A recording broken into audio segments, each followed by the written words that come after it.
ఈ లైటింగ్ అంతా చూసి పెళ్లికి వెళ్తున్నాం అనుకున్నారు కాదండి, చర్చ్ తిరణాలకి వెళ్తున్నాము. రీసెంట్ గా కొరటి అనే ఊర్లో చర్చ్ తిరణాలు జరిగింది. ఇది మేముంటున్న చాలక్కుడి నుంచి మాకు చాలా దగ్గర, వెళ్ళడానికి 15 మినిట్స్ పడుతుంది. అది బైక్ మీద వెళ్తే, అదే కార్ లో వెళ్తే అక్కడికి వెళ్ళడానికి 40 మినిట్స్ పట్టింది.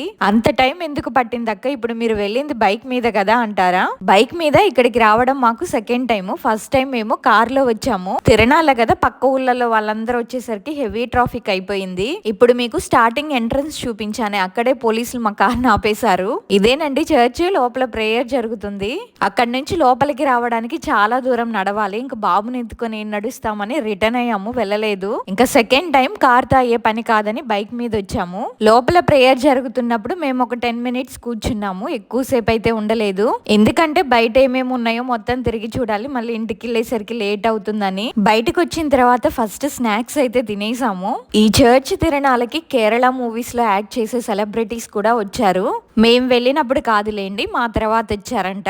ఇక్కడ క్రిస్మస్ సెలబ్రేషన్స్ కూడా చాలా బాగా చేస్తారు. మన సైడ్ తిరణాలంటే చాలా హడావుడిగా ఉంటుంది కదా, సౌండ్స్ అవన్నీ, కానీ ఇక్కడ ఒక్క సౌండ్ కూడా లేదు. మొక్కలు తీసుకుందామని చూసాను గానీ చాలా కాస్ట్ చెప్పారు. దీనికంటే నర్సరీలోనే చాలా తక్కువకి వస్తున్నాయని తీసుకోలేదు. ఇక్కడ అన్ని రకాల పూల మొక్కలతో పాటు ఆకుకూరలు, కూరగాయల విత్తనాలు కూడా అమ్ముతున్నారు. మన దగ్గర డబ్బులు ఉండాలి గానీ ఇంటికి కావాల్సిన ఏ టు జెడ్ అన్నీ ఉన్నాయి ఇక్కడ. మేమైతే ఏం కొనలేదు కానీ మా వాడికి ఆడుకునే బొమ్మల వరకు తీసుకొని వచ్చాము. నేను షాపింగ్ చేశాననుకోండి, ఉన్న టైం అంతా అక్కడే అయిపోతుంది. అందుకే షాపింగ్ సంగతి పక్కన పెట్టి ఫస్ట్ ఏమేమి ఉన్నాయో మొత్తం తిరిగి చూసి ఎంజాయ్ చేసాము. అండ్ రీసెంట్ గా నాకు ఒకరు కమెంట్ చేశారు, జాబ్ పర్పస్ మీద కేరళకు వస్తున్నాం, ఇంటి రెంట్స్ ఎలా ఉంటాయి అని.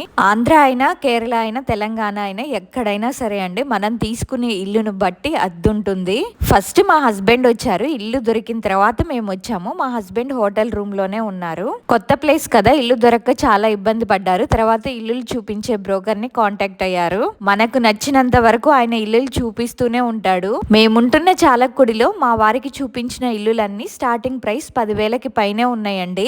అది ఇండివిడ్యువల్ హౌస్, అపార్ట్మెంట్ అయితే ఇంకా ఎక్కువ చెప్పారు.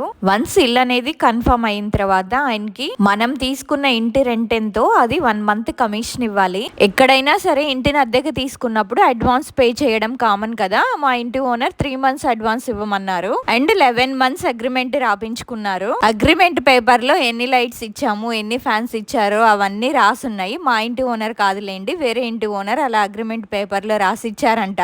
తప్పేం లేదు, ఎందుకంటే వాళ్ళ కష్టార్జితం కాబట్టి. అండ్ ఇక్కడ కరెంటు బిల్లు కూడా మనలాగా మంత్లీ కాదు, 2 మంత్స్ ఒకసారి పే చేయాలి. తమిళనాడులో కూడా ఇదే సిస్టమ్ ఉంటుంది, కాకపోతే అక్కడ ఛార్జెస్ చాలా తక్కువ.